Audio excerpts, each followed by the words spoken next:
Una, me puthje apo puthje, do të rri në shtëpinë e Big Brother Kosova. Kjo nuk ishte thjesht një fjali.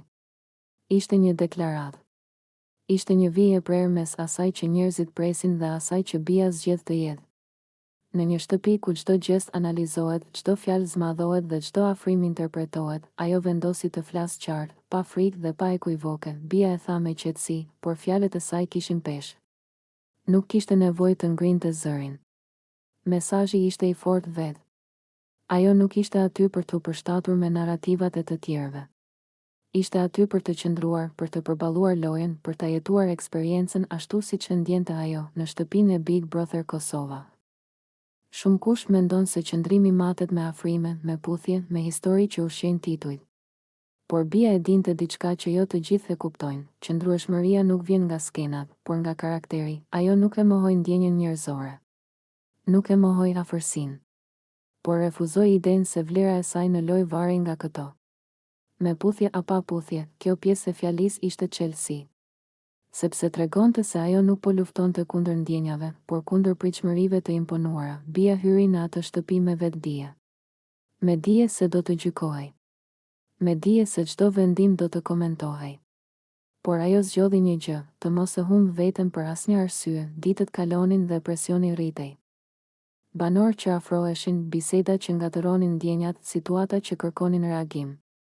Në çdo moment, Bia duhej të vendoste, të luante sipas skenarit që të tjerët prisnin, apo sipas bindjeve të saj, dhe ajo zgjodhi veten. Deklarata e saj nuk ishte sfidë ndaj askujt. Ishte një premtim ndaj vetes. Një mënyrë për të thënë, unë nuk jam këtu rastësisht. Jam këtu sepse e meritoj. Publiku reagoi. Disa e duartrokitën për guximin. Disa e kritikuan. Por kjo është natyra e çdo gruaje që flet qartë në një hapësirë ku zakonisht pritet kompromis. Bia nuk kërkoi të pëlqejej nga të gjithë. Kërkoi të ishte e drejtë me veten, në heshtje, ajo reflektonte shpesh. Jo nga pasiguria, por nga pjekuria. E dinte se loja nuk është vetëm strategji, por edhe durim. Nuk është vetëm zhurmë, por edhe qëndrim. Dhe qëndrimi i saj ishte i palëkundur. Ajo nuk u fut në shtëpinë e Big Brother Kosova për të humbur identitetin. U fut për ta forcuar atë. Për të treguar se një grua mund të jetë e fortë pa qenë e ashpër, e qartë pa qenë arrogante, e vendosur pa qenë e ftohtë. Una do të rri në shtëpi. Kjo ishte pjesa më e fortë e deklaratës, sepse aty ishte besimi. Besimi se rruga e saj nuk varet nga askush tjetër. Se prania e saj nuk është aksident. Se qëndrimi i saj nuk është i përkohshëm. Me kalimin e ditëve, kjo fjali u kthye në identitet. Në mënyrën se si Bia fliste, dëgjonte, reagonte. Nuk kishte nevojë të provonte asgjë.